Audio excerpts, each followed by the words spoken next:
Kaya yun, entrust natin lahat-lahat sa Lord kasi He knows already yung plano na hinanda niya sa atin. At ang plano ng Lord sa buhay mo at sa buhay ng bawat isa sa atin, napakaganda. Kaya magpatuloy ka lang sa Lord. And I love you with the love of the Lord. Ayun, happy birthday. Please, love you.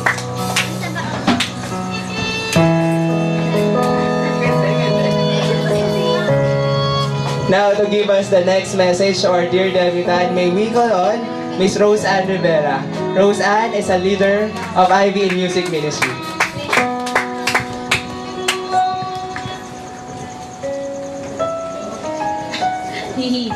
Ayun, happy birthday, Ivy. Aray, ang sakit. Ang message ko lang para sa'yo ay natutuwa ako kasi dati-rati nagkukwentuhan tayo, hindi mo alam kung saan kang ministry pupunta, kung sa theater arts ka ba, sa music ba, sa dance ba, saan ka ba pupunta. Kaya ngayon natutuwa ako kasi nag-commit ka, talagang naglaan ka ng time sa music ministry, na talagang nakikita ko na nandun yung devotion mo sa pag-attend ng mga practices natin. At saka kahit yung naghihintay ka na hanggang matapos yung practice, kahit ang tagal-tagal na alas 10 na nakaka-uwi, nagpapasalamat ako sa Lord sa buhay mo kasi nakikita namin yung pagtsatsaga mo talaga na maibigay mo, maipakita mo sa Lord yung devotion mo sa Kanya sa pamagitan ng pag-commit dun sa ministry na dinedesire ng puso mo. Isa pang message yung binigay sa akin ng Lord. Ayaw magsalitain. Isa pang message yung binigay sa akin ng Lord. Word na rin sa akin to ng Lord noon pa man. At isa-share ko rin sa iyo to para maging kasama mo, maging word din ng Lord sa puso mo. Yung Proverbs 37 verse 4, sabi doon, delight yourself in the Lord and He will give you the desires of your heart. Pati yun sa verse 5 na, commit your way to the Lord, trust in Him and He will do this. Dun sa verse na yun, sabi nga, i-delight mo yung sarili mo sa Panginoon. Ibig sabihin, kung sa Tagalog ay maging masigasig ka, maging masaya ka sa paglilingkod mo sa Panginoon. Dahil, sabi doon, and He will give you the desires of your heart. He will give you the desires of your heart. Commit your way to the Lord.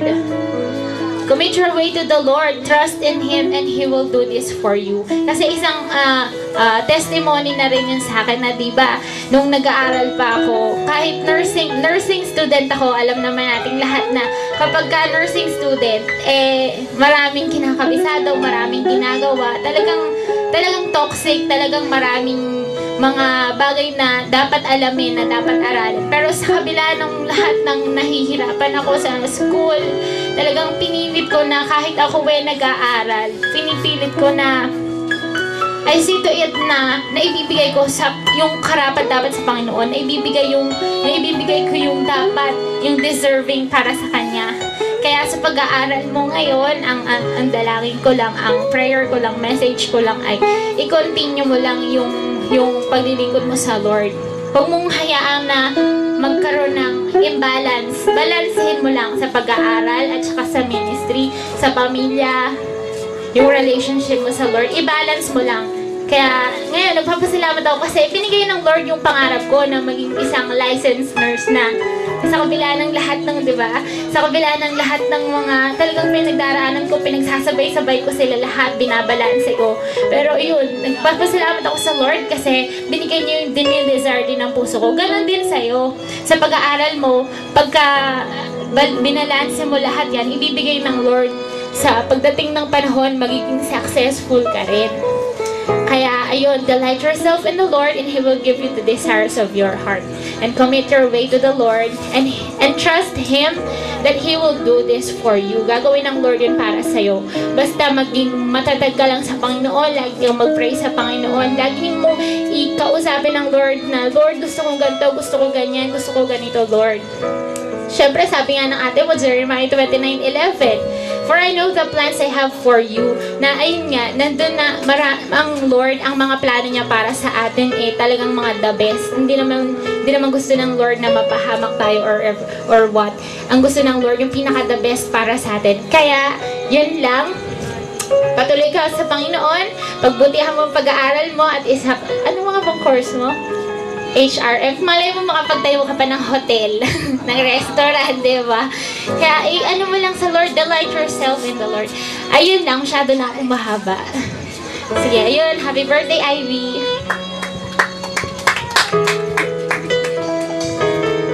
Thank you for the very inspiring and very prophetic words from our worship leader, Miss Rose Ann Rivera. Now, moving forward, may we call on a classmate and a friend of Ivy, Miss Anna Marie Ruelan.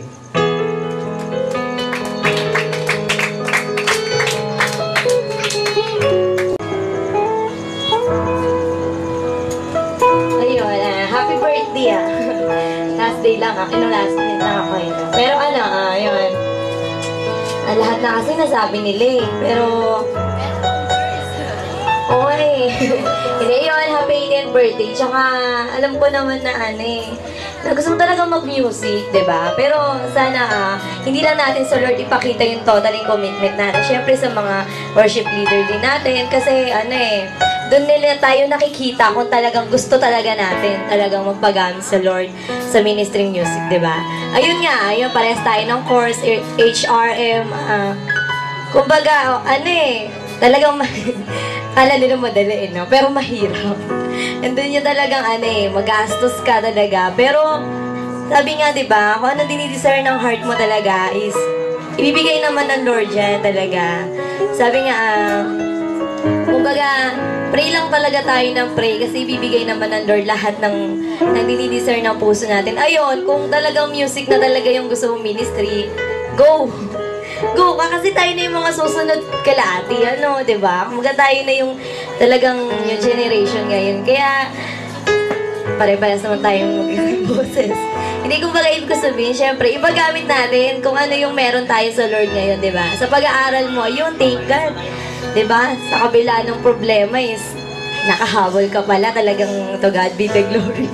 Talagang nandun yung talagang hindi ka pababayaan ng Lord talaga. Ayun, alam ko may mga time na minsan nagulat ako sa'yo, lumapit ka sa akin, niyakap mo ako, hindi ko expect na may sama ka pala ng loob. Pero, tapos na yun, kasi hindi na mahayaan ng Lord na, diba?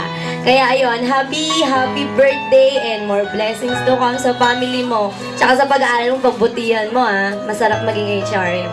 Yun lang, maraming pagkain. Hindi, yun lang. Happy birthday, God bless you. Thanks, Mika. Now, may we call on another friend of Ivy in KKB movement. May we call on Miss Alena Donesa.